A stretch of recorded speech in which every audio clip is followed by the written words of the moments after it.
Après la défaite de son équipe à Eibar, 3-0, Sergio Ramos s'est présenté en conférence de presse pour s'expliquer suite aux accusations de dopage révélées hier par Mediapart. Des nouvelles révélations sorties par Mediapart indiquent que Sergio Ramos aurait été pris pour dopage lors d'un contrôle après la finale de Ligue des Champions en 2017. Le flacon analysé contenait des traces de dexaméthasone, un glucocorticoïde, molécule à base de cortisone, NDLR qui diminue la fatigue et la douleur et augmente la concentration et l'attention, figurant dans la liste des produits dopants de l'UEFA. L'instance européenne a alors demandé des comptes aux joueurs et à son club. La réponse ne s'est pas fait attendre mais elle a de quoi surprendre. D'une part, le Real Madrid reconnaît l'existence de ce traitement qui est toutefois irrégulier car pris moins de 24 heures avant le match.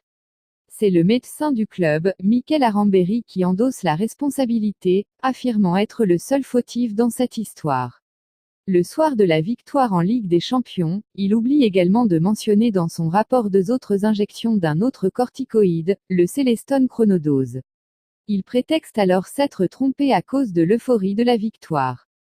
Des explications qui ont suffi à l'UEFA. Ce n'est pas la seule fois où le défenseur du Real Madrid s'est retrouvé dans l'œil du cyclone de l'antidopage.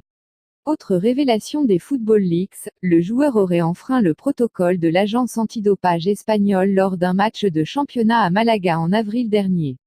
Face à ces accusations, le capitaine de la Casablanca est sorti du silence après la large défaite de son équipe à Eibar ce samedi. Il dément toute tentative de dopage. C'est une question complexe, mon équipe juridique agira face à ces accusations, comme le Real Madrid et l'UEFA hier, et tout au long de ma carrière professionnelle.